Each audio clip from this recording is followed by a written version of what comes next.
زمیندارنی ہی نے کسی کام سے بھیجا ہوگا۔ نامدار نے اپنی لا علمی کا اظہار کیا۔ رحیم داد نے مزید بات چیت نہ کی۔ نامدار باہر چلا گیا۔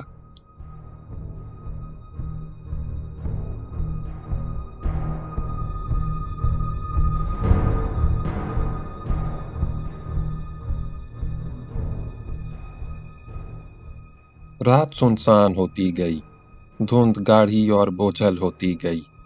رحیم داد خاموش بیٹھا سوچتا رہا کہ نادر خان اس طرح اچانک کہاں چلا گیا۔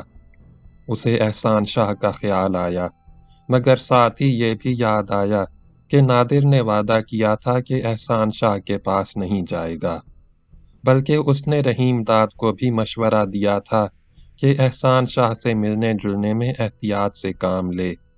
پھر وہ کہاں گیا؟ کس کے پاس گیا؟ کس لیے گیا؟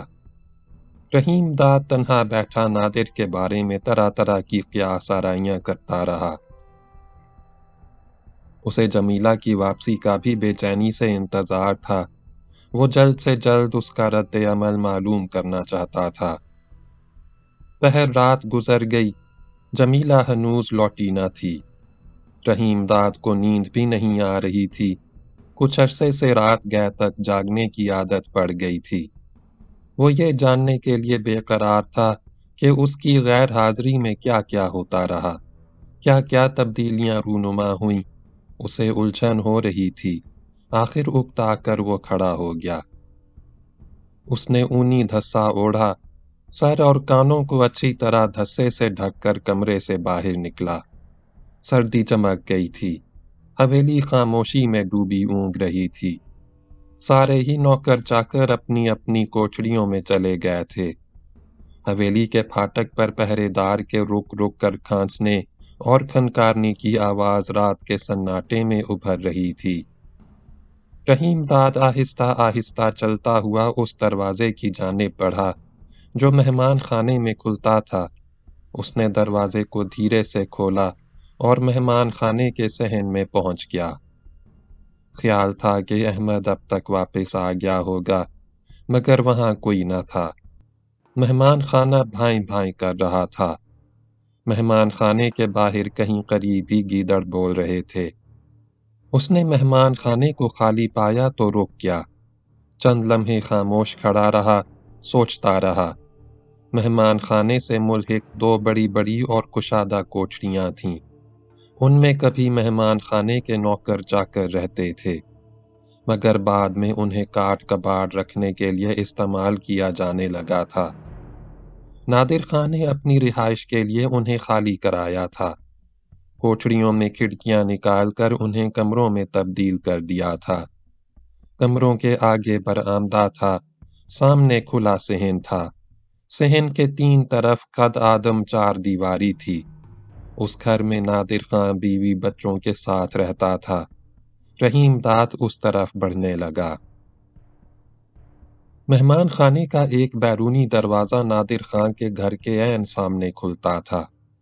اسے نادر خان نے اپنی سہولت کے لیے کچھ ہی عرصہ قبل لگوایا تھا۔ رحیم داد نے دروازہ کھولا اور مہمان خانے سے باہر چلا گیا۔ قریب ہی نادر خان کے گھر کا ایک دروازہ تھا، لیکن عام آمد و رفت کا دروازہ صحن میں تھا۔ رحیم داد اس طرف نہ گیا۔ کمرے کے دروازے پر پہنچا، کچھ دیر چپ چاپ کھڑا رہا، پھر ہاتھ بڑھا کر دروازے پر آہستہ سے دستک دی۔ دروازہ دھیرے سے کھلا۔ رحیم داد نے دیکھا لالٹین کی مدھم روشنی میں نادر خان کی بیوی جنت سامنے کھڑی ہے۔ وہ کچی نیند سے بیدار ہوئی تھی، سردی سے کپ کپا بھی رہی تھی۔ اس نے ایک ہاتھ سے آنکھیں ملیں، غور سے رحیم داد کو دیکھا، حیرت سے آنکھیں پھاڑ کر کہا، چودھری، تو اتنی رات کو کیسے آیا؟ واپس کب پہنچا؟ اس کے چہرے پر گھبراہٹ بکھر گئی۔ تو گھبرا کیوں گئی؟ رحیم داد نے مسکرا کر اسے اطمینان دلایا۔ میں آج ہی شام واپس آیا ہوں۔ باہر اتنی سردی میں کیوں کھڑا ہے؟ اس نے دروازے کے دونوں پٹ کھول دیے۔ اندر آ جا۔ رحیم داد چپ چاپ اندر چلا گیا۔ جنت نے دروازہ بند کیا مگر کنڈی نہ لگائی۔